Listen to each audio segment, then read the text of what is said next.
Well, mate, as I said, you've started for 2 years. You know, you've been back at the club for a couple of years. You're captain again of the C2 side and bringing the kids on, fantastic. But I'm going back to last year. You mentioned that bowling off 2 steps. Yep. You only got 18 wickets last year, mate. So you must be bowling noon nuts or something like that, were you?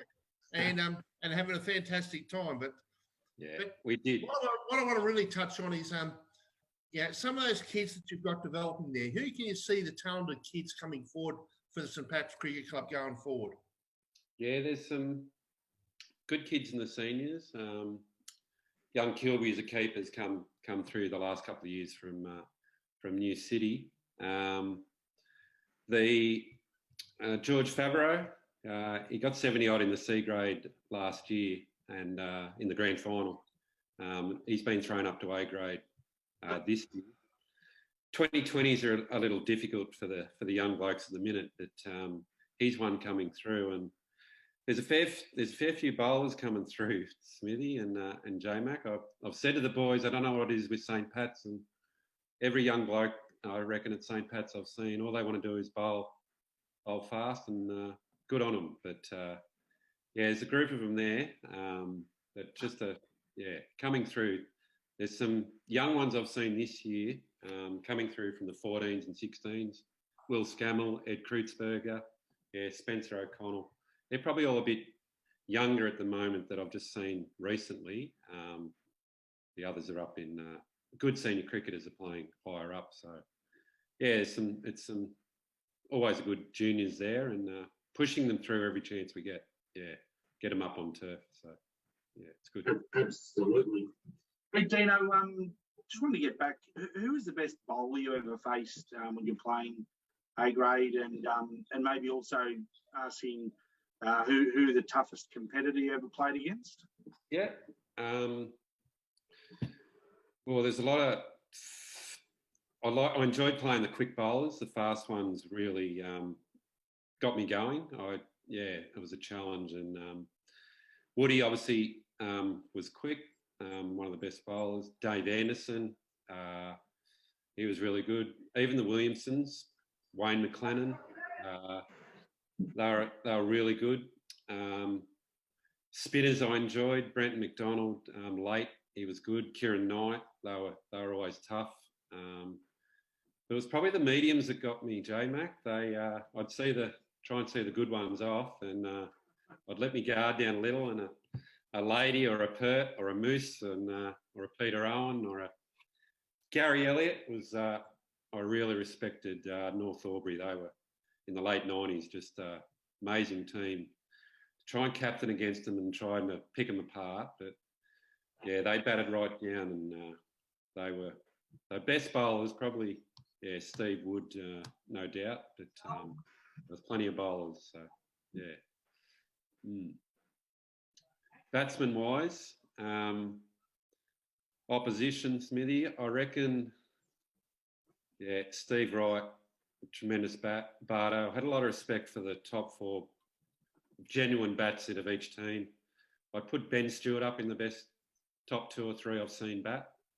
He was amazing technique, and a lot of those players I mentioned, Woody, they would take the game away from you. So as captain, they could just pull a game apart. Peebo, and then you get your lower order of the Lavies and Jack Daniels or a Gary Elliott, as I said.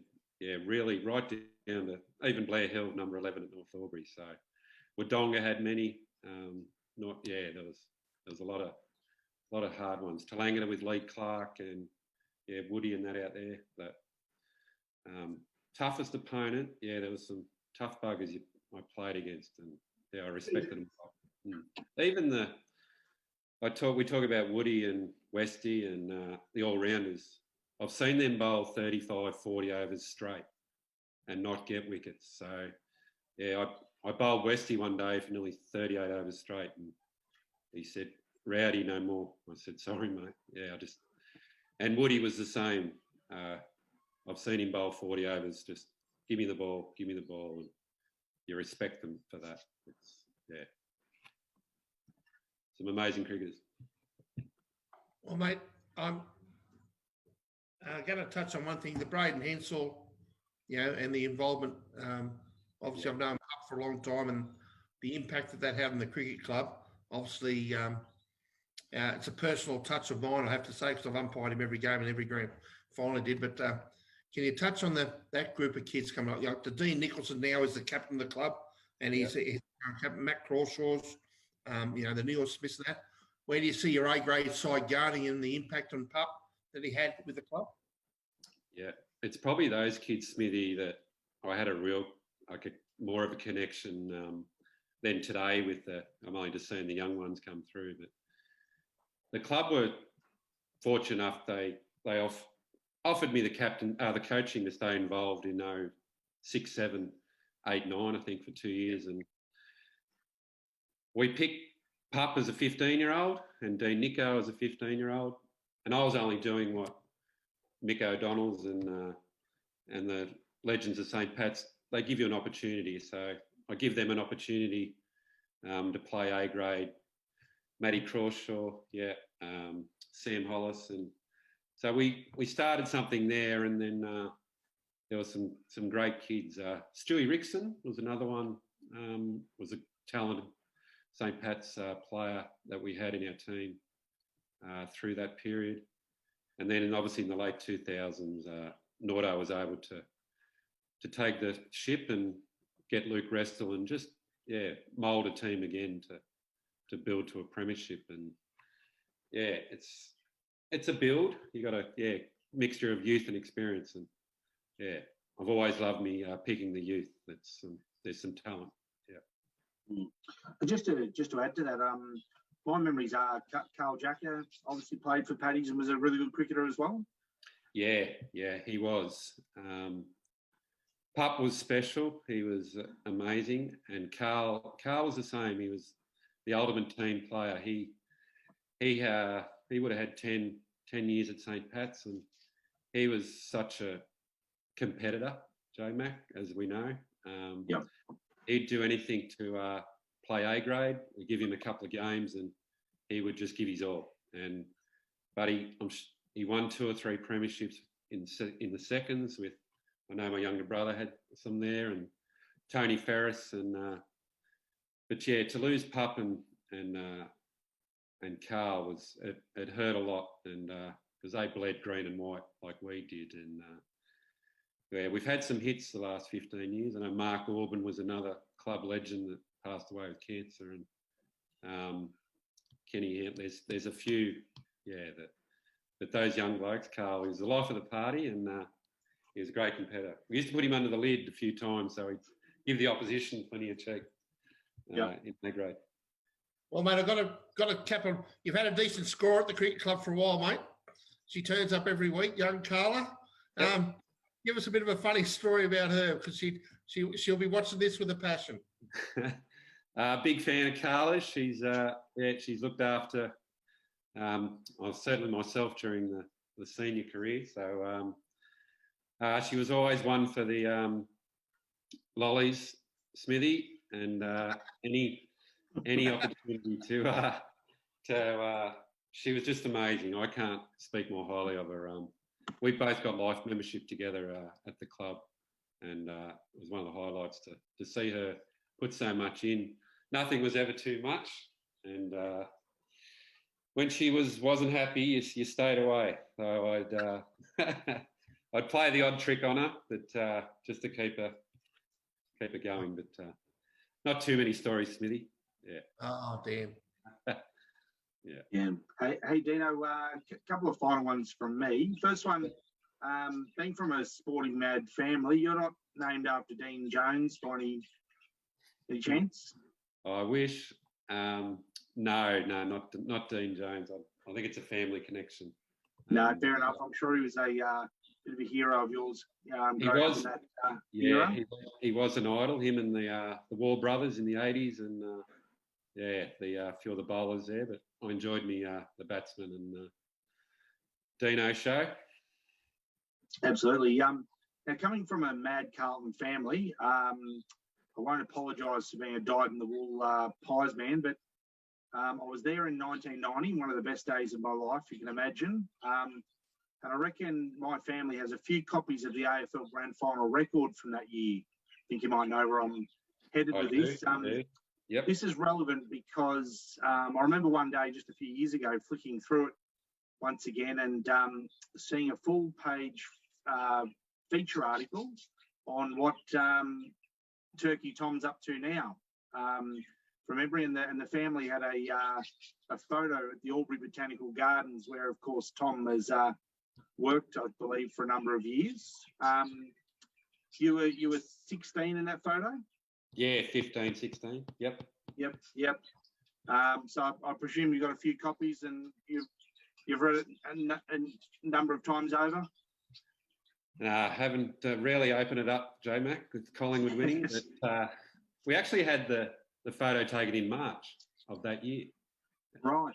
So we just obviously go down with Dad and have a photo and not think much more of it. And of all teams to win the premiership after 32 years and probably 100,000 copies are out there somewhere. And yeah, 100-page edition of the book and the magazine. And yeah, we're near the back of the magazine. We couldn't believe it. So yeah, it was. Well, I think did Carlton play in the under-19s grand final that year? Don't know, J-Mac, not sure. I have a feeling Carlton played the under-19s grand final and to a couple of locals, Brendan Robertson and John Henry, I think were in that team. And I believe John Lamont, who played football for Lavington, was in the Collingwood under-19 in that year. So bit of... You mentioned John Henry, J-Mac. He'd come to St. Pat's in 94-5. I think he had a couple of years at St. Pat's, and even Lawrence Hodgkin in the mid-90s come to St. Pat's. So there's some good players in the 90s. And yeah, John Henry was a great cricketer, and we know his footy and Assumption. And he's a special talent. Hey, Dean, I'd be remiss of us not to talk about 2003, 2004, the premiership winning drought. Did you want to take us through that at all? Yeah, it was a highlight of my career in St. Pat's. It was a long road. St. Pat's had made a few grand finals in the 80s and 90s, and it was amazing to probably won a relief, J-Mac. Yeah, we'd had a semi-final loss to Lavi, a grand final loss to Lavi, so they had the wood on us, and we just were a tight-knit team, and we just the pressure was building. Internally, we felt we can compete. We knew we could compete. We just had to perform in finals. We got to a one-day final against Lavi again. We had some cracker games, and we made 280, and Lavi got them. So that was only a couple of weeks out from another grand final. And Fruitsy was amazing in the second semi. He got 100. So we won our semi comfortably. And then grand final come along, and we had ourselves in a bit of trouble there too, but we got through. So it was a big relief. Just the culmination of hard work. Certainly, it was. I couldn't give him a lot more credit than Westy. He took on the coaching role that year, and he probably found 5 or 10% that a lot of people don't know. And the training lifted, fitness, and for us midweek to get there, I could only train once a week with travel. Crutsy was the same. But Aaron, we had a tight group, and we're all sitting in our guts. It was burning. So we just knew we had to do it. The 32 years probably started to build when we were making the grand finals, and internally we were okay, but externally it was out there. So we luckily won the toss. So I threw Lavi in, and Westy and Heath got some early wickets, Alan Alderson, and we got him out for 120. We thought we were home and hosed, but we found ourselves 4 for 20. And I started, it's amazing. I started to think, oh no, not again. Amazing. Absolutely. No, great stuff. one final one from me. It's been said you're a fairly astute skipper. Is there any move that you've made on the cricket field that you'd like to share? That really a move that came off per se. Yeah, the players were my teammates were backed me in. I had I guess an uncanny knack just to pick the batsmen and their weaknesses, and the bowlers bowled to plans. And probably one that sticks to mind is only 2 or 3 games in to my captaincy, and I'd moved a fielder at fine leg a couple of metres to the left and at Albury high, and the next ball somehow the bowlers bowled it there, and it's gone down to fine leg and straight down his throat. And I think it was only my second game. And Cruzy ran past me and just went, "Wow, golden touch." And I thought, okay, I'm starting to get a bit of respect, and then away I went. So yeah, I just studied the batsmen, and the bowlers were backed up the plans, and the fielders took the catches. But yeah, that's one that sticks to mind. And but anything in finals that gets a wicket, Joe Mack, is credit to the bowlers, and a little bit of captaincy too. But I'm in awe of this man to play cricket, to go through what he's gone through, to come back and put in with the club, to do what he's done the last couple of years, to run on one leg, and the history of the bloke. It's great fun catching up with him. Yeah, thanks, Smithy. Yeah, absolutely. I'll concur with all of that, to what Smithy said there. Dean, look, it's been absolutely terrific having you on board. You're a genuine legend, well-known figure around, of course, Albury and Yarrawonga. You've given so much to the game. It's you're an absolute icon, well-respected around the league, and obviously loved by all and sundry at Paddy. So thanks for coming on board. Thanks, J Max. Thanks, Smithy. Sorry, Dino. Absolutely. Good on you. So that's NZ Legends Night. Just a quick thank you to our partners once again, Martin's Buses, Cavalier Homes, Still On Roofing, and the Newmarket Hotel. Smithy, look forward to doing it all again next week. Yep, good stuff, mate, J-Mac, and thanks again, Dino. Thanks, boys.